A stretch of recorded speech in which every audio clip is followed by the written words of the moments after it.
Bueno, continuando con el tema que comenzamos el lunes pasado, que es el punto programático de convocatoria segunda independencia de no pago de la deuda externa, y después de haber escuchado a Julio Gambina en charlas insurrectas, en las cuales nos pudo dar un panorama muy interesante y para discutir y demás sobre la deuda, nos pareció importante traer algo que por ahí consideramos obvio, pero lo real es que a la hora de pensar la deuda externa no lo tenemos en cuenta, que es quiénes son nuestros acreedores, en realidad terminan siendo nuestros deudores si lo vemos a la luz de la historia, ¿no? De la historia de América Latina, como también podría pasar con África u otros países que han sido saqueados por las potencias imperialistas. Por lo cual, queríamos traer acá un discurso de un cacique, el cacique Guaycaipuro Cuauhtémoc, que en el año 2002, en una reunión con jefes de Estado de la Unión Europea, justamente les recordó esta historia y de verdad nos parece que es un punto de entrada al tema que siempre debemos considerar, ¿no? A la hora de discutir. Aquí pues yo, Guaycaipuro, Cuauhtémoc, he venido a encontrar a los que celebran el encuentro. Aquí pues yo, un descendiente de los que poblaron la América hace 40.000 años atrás. Y he venido a encontrar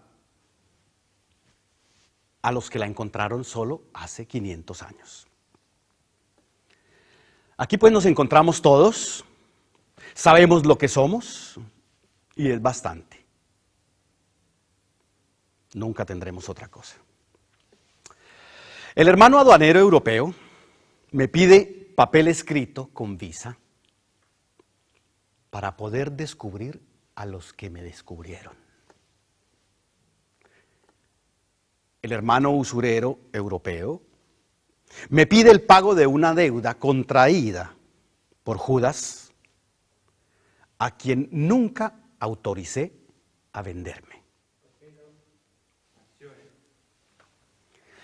El hermano leguleyo europeo me explica que toda deuda se paga con intereses, aunque vendiendo seres humanos o enteros países sin pedirles consentimiento. Ya los voy descubriendo.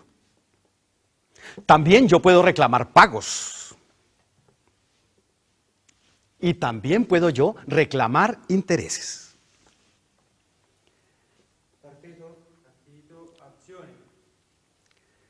Consta en el archivo de Indias, papel sobre papel, firma sobre firma, con tanto de sellos, que entre el 1503 y el 1660 llegaron a San Lucas de Barrameda 185.000 kilos de oro y 16 millones de kilos de plata. Provenían todos del continente americano. Saqueo, no lo creyera yo, porque sería pensar que los hermanos cristianos faltaron al séptimo mandamiento.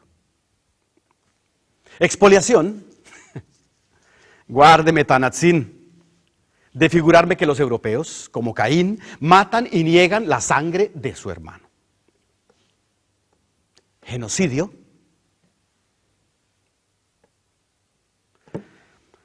sería como dar crédito a Bartolomé de las Casas, que califican el encuentro como la destrucción de las Indias, o a ultrosos como Arturo Uslar Pietri, que afirman que el arranque del capitalismo y la actual civilización europea se deben a la inundación de metales preciosos. No. Esos 185.000 kilos de oro y esos 16 millones de kilos de plata deben ser considerados como el primero de muchos otros préstamos amigables de América. destinados al desarrollo de Europa. Lo contrario sería como presumir la existencia de crímenes de guerra, lo que daría derecho no solo a exigir la devolución inmediata, sino la indemnización por daños y perjuicios. Yo, Guaycaipuro, Cuauhtémoc, prefiero pensar en la menos ofensiva de esas hipótesis. Tan fabulosa exportación de capitales no fueron más que el inicio de un plan Marshall-Tezuma para garantizar la reconstrucción de la bárbara Europa, arruinada por sus deplorables guerras contra los cultos musulmanes, creadores del álgebra, la poligamía, el baño cotidiano y otros logros superiores de la civilización. Por eso, al celebrar el 5º centenario del empréstito, podremos preguntarnos: ¿han hecho los hermanos europeos un uso racional, responsable o por lo menos productivo de los fondos tan generosamente adelantados por el Fondo Indoamericano Internacional? Deploramos decir que no.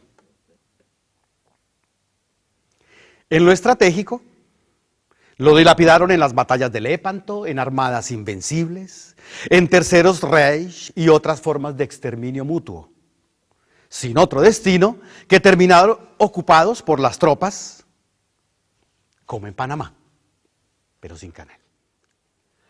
En lo financiero, han sido incapaces, después de una moratoria de 500 años, tanto de cancelar el capital y sus intereses, cuanto de independizarse de las rentas líquidas, las materias primas y la energía barata que les exporta y provee todo el tercer mundo. Este deplorable cuadro corrobora la afirmación de Milton Friedman, según la cual una economía subsidiada no puede funcionar. Y nos obliga a reclamarles, para su propio bien, el pago del capital y los intereses que tan generosamente hemos demorado todos estos años en cobrar. Al decir esto, aclaramos que no nos rebajaremos a cobrarles a nuestros hermanos europeos las viles y sanguinarias tasas del 20 y hasta el 30% de interés que los hermanos europeos le cobran a los pueblos del tercer mundo. Nos limitaremos a exigir la devolución de los metales preciosos adelantados, más el módico interés fijo del 10%, acumulado solo durante los últimos 300 años, con 200 años de gracia. Sobre esta base, y aplicando la fórmula europea del interés compuesto, informamos a los descubridores que nos deben, como primer pago de su deuda, una masa de 185.000 kilos de oro y 16 millones de plata. Ambas cifras elevadas a la potencia de 300. Es decir, un número cuya expresión total serían necesarias más de 300 cifras y que supera ampliamente el peso total del planeta Tierra. ¿Cuánto pesarían? ¿Calculadas en sangre?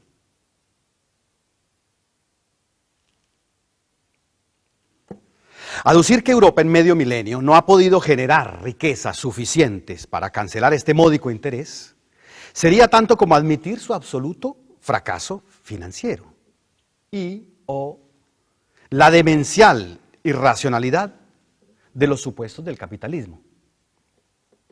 Tales cuestiones metafísicas desde luego, no nos inquietan a los indoamericanos.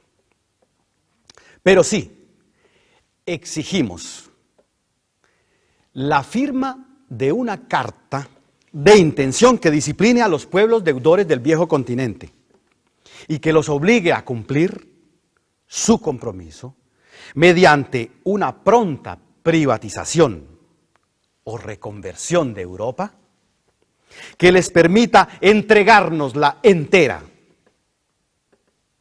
como primer pago de la deuda histórica.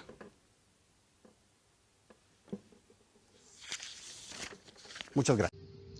Al discurso que recién escuchamos, que realmente es tan contundente y nos muestra desde dónde nos tenemos que parar para comenzar a hablar el tema de la deuda externa, vamos a agregar a un personaje que es imposible soslayar en este tema, como lo es Fidel Castro, que no ha dejado de plantear el tema de la deuda externa como algo fundamental en la discusión entre los países del tercer mundo y los países industrializados. Y Fidel quizás es uno de los que más ha podido describir ese mecanismo perverso y pone un tema que es esencial que lo conozcamos, que es la cuestión de la imposibilidad de pago de la deuda, ¿no? Que en general nos dicen siempre, bueno, hay que hacer esfuerzo, hay que pagar esto, no, porque al final nosotros contraímos deuda. Bueno, nosotros primero nos preguntamos si realmente debemos y quién nos debe realmente. Pero en segundo lugar, es que esa deuda, como está planteado, justamente en el contexto de todo el mecanismo mundial, es impagable. Y esto lo explica muy bien Fidel Castro, por lo cual tomamos fragmentos de un discurso que dio en 1985 y que sigue tan vigente como en aquel momento. Así que después pasaré, si quieren, el discurso entero para los que quieran escucharlo. Yo traté de buscar algún antecedente desde cuándo empezamos a hablar de este problema. Y casualmente encontré un antecedente de hace 14 años.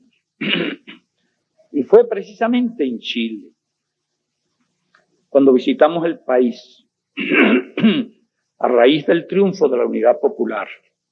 En aquella ocasión, entre infinidad de actos, me invitaron a hacer una breve visita a la CEPAL, cuya sede está en Santiago de Chile. Y allí se improvisó un diálogo. De todos aquellos discursos quedaron escritos. Y yo recogí algunas palabras de aquel día. Hace 14 años, la deuda, nadie sabe si tendría 30.000 o 40.000 millones, era la deuda en aquella época. Y yo decía, hemos leído en estos días que Chile debe más de 3.500 millones. Se sabe que, por ejemplo, Uruguay debe algo más de 800 millones y que ese país tiene que pagar ya 80 millones por año. Exporta, no sé si 190 o 200 millones. Tiene que importar por lo menos esa misma cifra para un mantenimiento. Para un difícil mantenimiento en condiciones en que sus productos básicos tienen problemas en los mercados. No solo problemas de intercambio desigual, sino problemas incluso de mercados. Se dice que la República Argentina debe unos 5.000 millones. Ignoro cuánto debe cada uno de ellos. Pero lo que me pregunto es cómo van a pagar. ¿Cómo le van a pagar a Estados Unidos? ¿Cómo van a satisfacer la deuda exterior con ese poderoso país? ¿Y cómo van a satisfacer los dividendos? ¿Y cómo van a mantener un nivel mínimo de subsistencia? ¿Y cómo van a desarrollarse? Problema en la realidad muy serio, de hoy o de mañana o de pasado mañana. Problema que nos lleva a la realidad de nuestros países. Problema que nos lleva a la consideración de ese famoso gap, ese famoso abismo, esa famosa diferencia, y que aumenta como aumenta la distancia entre un automóvil que marcha a 10 kilómetros y uno que marcha a 100, o un automóvil que marcha a menos de 10 y otro que marcha a más de 150.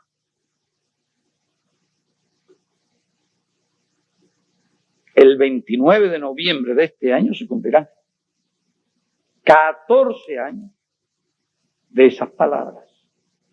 Me parece que los gérmenes de todo lo que hemos dicho después ya venían desde entonces constituyendo un motivo de inquietud y de preocupación y un interrogante que no tenía respuesta. Podemos preguntarnos si hay ahora respuesta y si el cuadro de ahora se parece acaso al cuadro de 1971. A lo largo de estos años, Cuba, los organismos internacionales, fue planteando estos problemas. Esto fue en 1979, en las Naciones Unidas, después de la sexta cumbre de los no alineados que tuvo lugar en esta misma sala. En el mes de septiembre del 79, nosotros fuimos a las Naciones Unidas, como es tradicional después de la cumbre, para el país que ha sido sede de la cumbre, a hablar en las Naciones Unidas. Y al finalizar esa parte, nosotros expresábamos: en resumen, señor presidente y señores representantes, el intercambio desigual arruina a nuestros pueblos y debe desaparecer. La inflación que se nos exporta arruina a nuestros pueblos y debe cesar. El proteccionismo arruina a nuestros pueblos y debe cesar. El desequilibrio que existe en cuanto a la explotación de los recursos marinos es abusivo y debe ser abolido. Con posterioridad se llegó al acuerdo sobre los derechos del mar, que Estados Unidos, precisamente Estados Unidos, se niega a suscribir, junto con un pequeño grupo de aliados. Los recursos financieros que reciben los países en desarrollo son insuficientes y deben ser aumentados. Los gastos en armamentos son irracionales. Deben cesar y sus fondos empleados en financiar el desarrollo. El sistema monetario internacional que hoy predomina está en bancarrota y debe ser sustituido. Las deudas de los países de menor desarrollo relativo y en situación desventajosa son insoportables y no tienen solución, deben ser canceladas. El endeudamiento abruma económicamente al resto de los países en desarrollo y debe ser aliviado. El abismo económico entre los países desarrollados y los países que quieren desarrollarse, en vez de disminuir, se agranda y debe desaparecer. Tales son las demandas de los países subdesarrollados. Y la deuda era entonces de 335.000. Alrededor de esa cifra. Empecé a hablar cuando era de 35.000 la de América Latina y posiblemente la de todo el tercer mundo no llegaba a 100.000. Continuó hablando cuando llegó a 335.000. Y volví a hablar de este mismo tema en la 7ª conferencia cumbre en Nueva Delhi, en el mes de marzo de 1983. También incluso se hizo en aquella ocasión un informe que se distribuyó a todas las delegaciones y se envió a todos los jefes de Estado de todos los países. Igual que este discurso de Naciones Unidas, se envió a todos los países del mundo, a todos los países en desarrollo. ¿Qué voy a decir en desarrollo? A todos los países en subdesarrollo y a todos los países industrializados. Volvimos a hablar en aquella reunión sobre este tema. Incluso hablé del problema del intercambio desigual, en qué consistía, cómo nos afectaba, y cité algunos ejemplos. En 1959, con los ingresos obtenidos por la venta de 1 tonelada de alambrón de cobre, podían comprarse 39 tubos de rayos X para uso médico. A fines de 1982, con esa misma tonelada, solo podían adquirirse 3 tubos de rayos X. Nosotros somos exportadores de yute, alambrón de cobre, es lo que exporta Perú, es lo que exporta Chile, exportan otros países, o exportan aluminio. Y cuando se comparan todos los productos que exportamos con los que importamos, pasa lo mismo. Entonces importamos equipos médicos sofisticados, rayos X, distintos componentes electrónicos de todo tipo, que es lo que produce en el mundo industrializado, con un salario muy alto. Entre nosotros, ¿con qué salario los producimos? Si aquí se ha hablado de salarios mínimos de $30 en Perú, de 30 o 40 dólares en Bolivia, en Brasil, en Chile como salarios mínimos. Y en esa misma ocasión, yo cité otros ejemplos.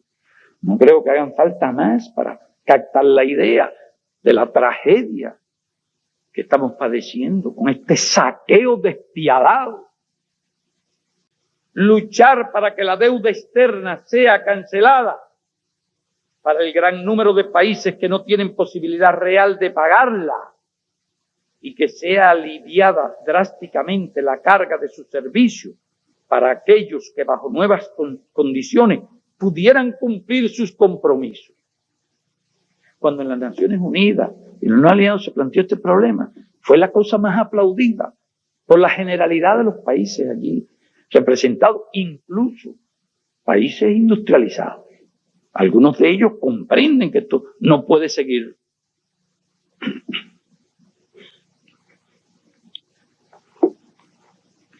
Son las mismas ideas. Solo que se veían venir el problema y se venía venir y se veía venir. Ya en el 83 la deuda externa ya estaba llegando a los 600.000. Es decir, que yo iba de 10 en 10, de 30.000 o 30 y tantos mil a 300 y tantos mil y después al doble y después el triple. Ahora es exactamente el triple, ahora este problema ha hecho crisis. Ahora la América Latina sola debe tanto como debía todo el tercer mundo y debe más que lo que debía todo el tercer mundo en el año 79. Es decir, la crisis maduró, se agravó terriblemente, se hizo insoportable y es la razón por la cual estas mismas ideas, más adaptadas a estas realidades, porque se va cambiando el tono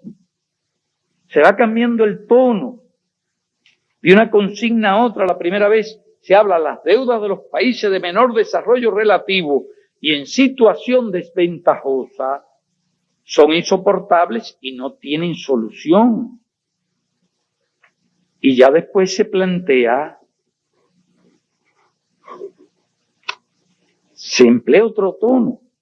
Luchar para que la deuda externa sea cancelada para el gran número de países que no tienen posibilidad real de pagarla, ya se habla de gran número de países en el 83, y que sea aliviada drásticamente la carga de sus servicios para aquellos que bajo nuevas condiciones pudieran cumplir sus compromisos. Fue agravándose cada vez más. Y llegó un momento que para nosotros se hizo claro que ya ninguno podía pagarla, prácticamente posibilidad real de pagarla, ya se habla de gran número de países en el 83, y que sea aliviada drásticamente la carga de sus servicios para aquellos que bajo nuevas condiciones pudieran cumplir sus compromisos. Fue agravándose cada vez más. Y llegó un momento que para nosotros se hizo claro que ya ninguno podía pagarla, prácticamente. Son muy pocas excepciones. En aquella época nosotros pensábamos que Venezuela debía estar entre los países para aliviar la deuda. O México.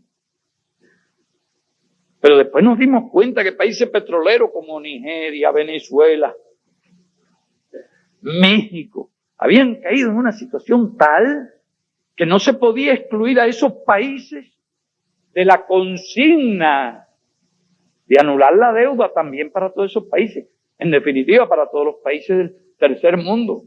No tengo intención de ofender a nadie al plantear que se anule la deuda de todos los países del tercer mundo, porque estoy pensando que luchamos por algo justo, por algo razonable. No, eso no tiene el propósito, ni mucho menos, de ofender a nadie, sino de incluirla en una reivindicación que hace muchos años veníamos pidiendo para una parte de los países, cuando la situación no era tan grave como es hoy. Hoy los precios se han deprimido, incluso los del petróleo.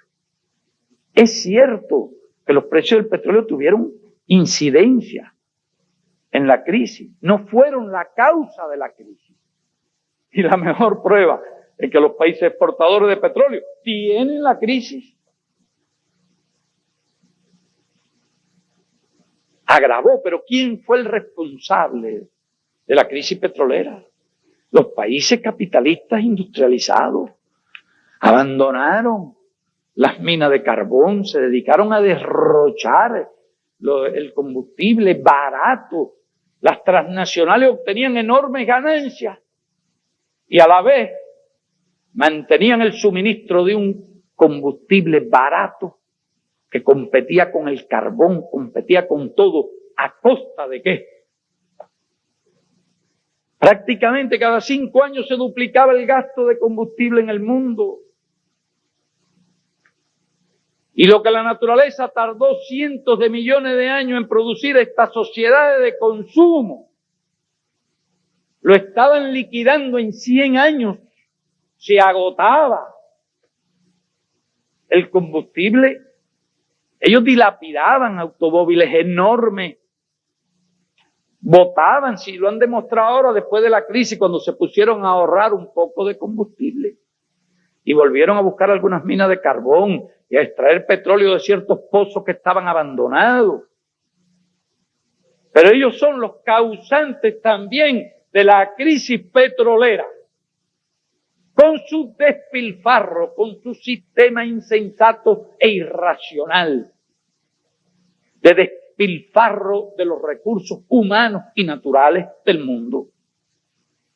No lo ignoramos, sí, lo del petróleo influyó, agravó, pero los culpables eran exactamente los mismos. Nosotros, el único cambio del 79 y del 83 fue llegar a la conclusión lógica de que ya, cuando el tercer mundo debía 1 millón de millones, casi 1 millón de millones, no se podía excluir ya ningún país del tercer mundo. Ahora yo pregunto si alguno de los que les ha dado por impugnar el hecho de que Cuba se preocupe por estas cosas y lo haya planteado donde tenía que plantearlo tantas veces, si alguno de estos que están impugnando el que Cuba sea sede de una reunión para discutir estos problemas, o el que alguien hable de un problema como si las ideas fueran propiedad privada, también igual que una industria capitalista. Tengo entendido que las ideas no son propiedad privada de nadie.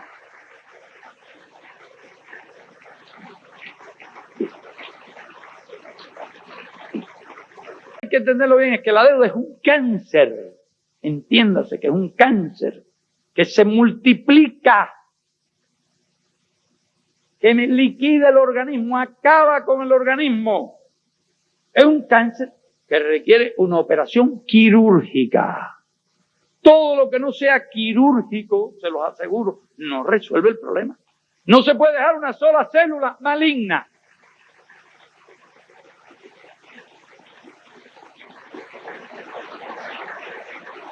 Si dejan células malignas, hay metástasis, se reproduce el tumor y acaba rápidamente. Si dejan células malignas, hay metástasis, se reproduce el tumor y acaba rápidamente. Hay que entenderlo, es una enfermedad. Algunos hablaron aquí de enfermedades, de virus, de cosas. Monseñor Méndez Arceo habló del virus, de la campaña anticomunista. Y otros hablaron, otras imágenes. Bueno, pues no hay nada más parecido a un cáncer que la deuda externa. Y por eso todo lo que deje ese tumor maligno, la mitad, un quinto del tumor maligno, el 1% del tumor maligno se reproduce. Y es por lo que creemos que se ha creado ese problema. Se ha creado. El imperialismo ha creado esa enfermedad, el imperialismo ha creado ese cáncer. Y tiene que extirparse quirúrgicamente totalmente. No le veo otra solución. Todo lo que se aparte de esa idea, sencillamente se aparta de la realidad. Ninguna fórmula técnica ante esta realidad de que no tienden a mejorar, tienden a agravarse. El intercambio desigual es cada vez más desigual. Creo que eso lo comprende hasta un muchacho de primer grado, al que le enseñen a contar un poquito y le den una idea de lo que es 1 millón.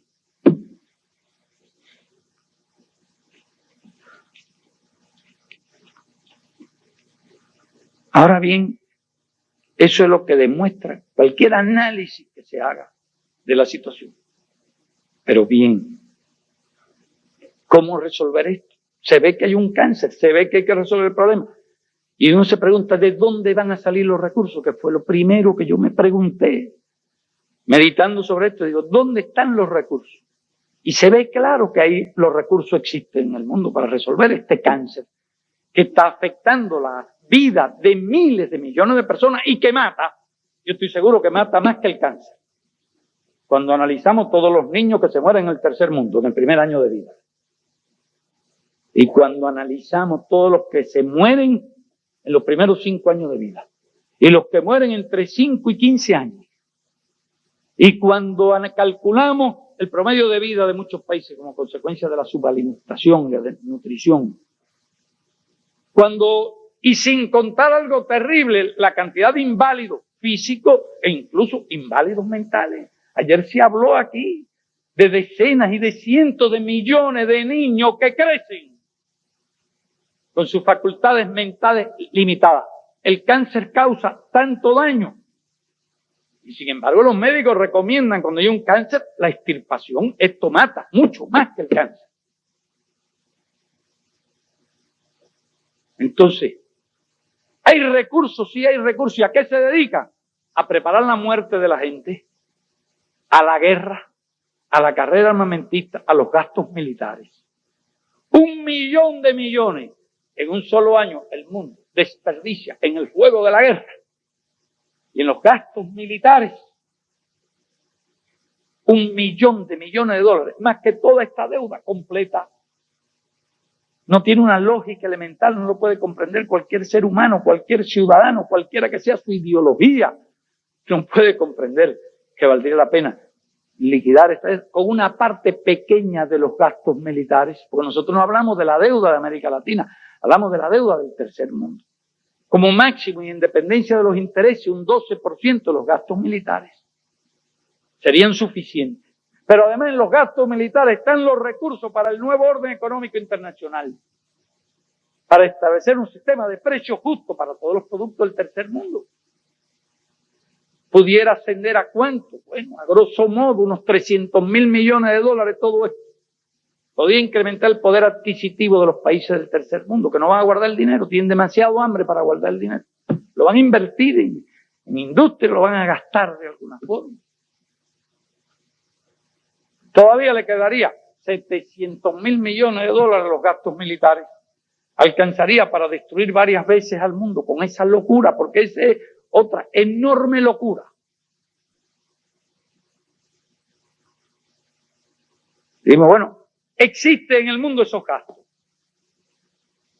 Vamos a tomar conciencia de que existen esos recursos para resolver este terrible cáncer que mata tantas decenas de millones y que invalida a tanta gente todos los años, que hace desgraciado a tantos millones de personas. Pero ya estamos asociando las dos cosas. Por eso asociamos, no se resuelve el problema con anular la deuda, con abolir la deuda. Volvemos a estar igual porque los factores que determinan esta situación están ahí presentes. Y nosotros hemos planteado esas dos cosas muy asociadas. Y por último, vamos a complementar todo esto que hemos ido compartiendo hoy con un fragmento del discurso de Hugo Chávez en la cuarta cumbre de las Américas que se realizó en Argentina en el año 2005, que si ustedes recordarán fue aquel famoso evento en el cual naufragó definitivamente la propuesta de Estados Unidos de crear el ALCA. Así que bueno, con esto vamos a finalizar y como siempre, luego de este video vamos a discutir. Abrazo enorme. Muchas gracias, presidente. Buenos días. Buenas tardes a todos y a todas. Bueno, por lo que vemos hay un interesante debate aquí y contraste de ideas, cosa necesaria y útil.